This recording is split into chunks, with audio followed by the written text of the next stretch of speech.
Hey guys, Bus here with VaporizerWizard.com. Today I'll be reviewing the Haze V3 portable vaporizer made by Haze Technologies. Now the Haze is the first and only doable system offering the ability to vape wax, oil, and dry herbs. So for example, you can pre-pack one of the cans with dry herbs and another with some concentrates and then vape each bowl individually at different times. So this is the perfect portable vaporizer for somebody that is on the go and vapes multiple types of materials. Now at the time of this video, the Haze retails for $249. You can follow the links below in the About section to get the current price and a full review on my website. Now the Haze has been upgraded a couple times since the release, so I'm currently reviewing the Black Stealth model version 3. Now I also have the version 2 and 2.5 as well. The biggest difference between the 2.5 and the 3 is that they upgraded the mouthpiece by adding a lip so that you can remove it a lot more easily from the vapor path. Now overall, the version 3 is a much better design and I'm much happier with the final product. The Haze has one of the better battery systems on the market. It's easy to use, requires below average cleaning, and the unit is backed by a 10-year warranty. So in this review, I'll go over the features and show you how to use it. I'll talk about the different packing techniques. I'll do a quick demo session, run through my pros and cons, and then suggest the best place to pick one up.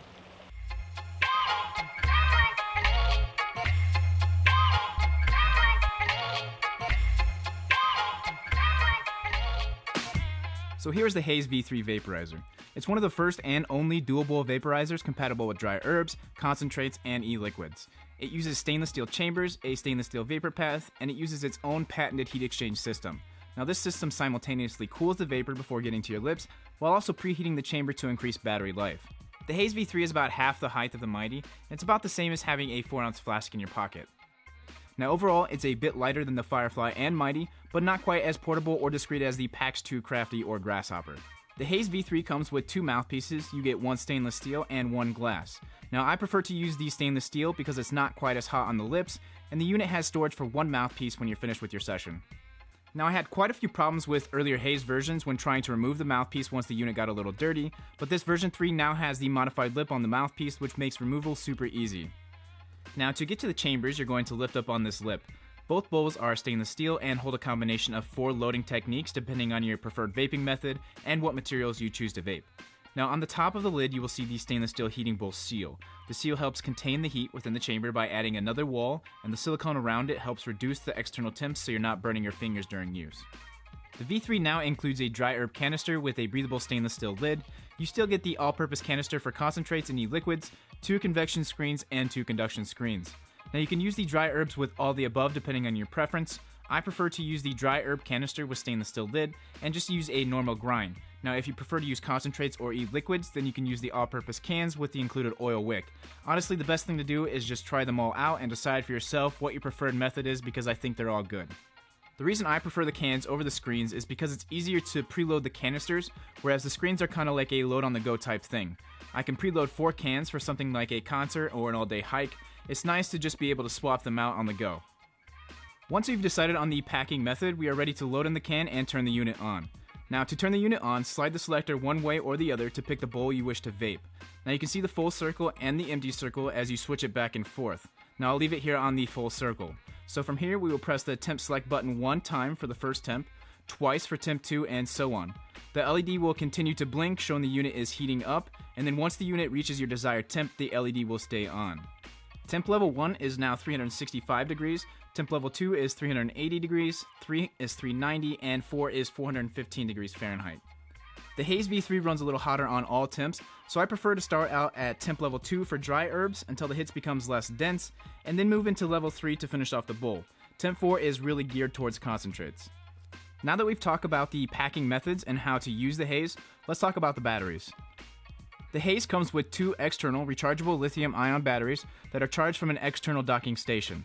I can usually get 4 to 5 bowls out of a full battery, and the lowest LED will turn solid red when the Haze is about to turn off. The average charge from dead has been about 2 hours. Now to get to the battery, just slide the hatch out and it should pop up.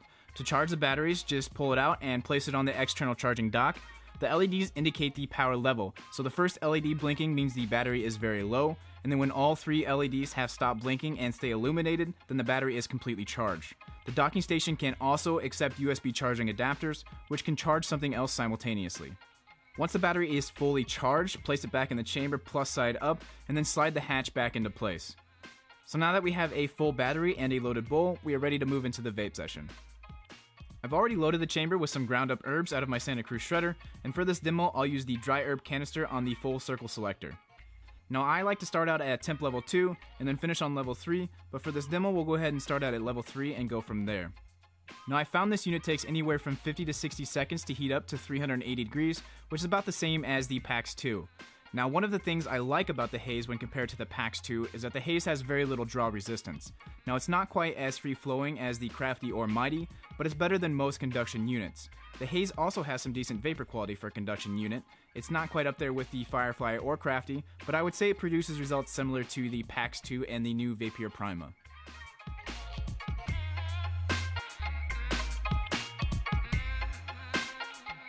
For best results, I recommend that you pack down the herbs in the canister and don't overfill or you might end up with some snacks. Try to aim for a slow, steady 15-second draw while giving time for the heater to get back to temp before drawing again. Now I found the Haze to work really well with friends, and most of my sessions typically last between 10 to 15 minutes depending on herb type, temps, and loading styles. Now I can usually get about 0.2 grams in the dry herb canister and a little less in the conduction and convection screens depending on how you grind.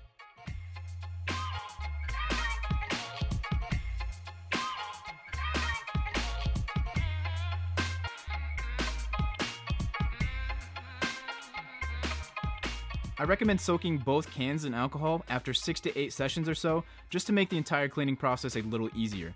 I've noticed that they tend to get a little dirty and start to affect the taste and smell of your herbs if not cleaned.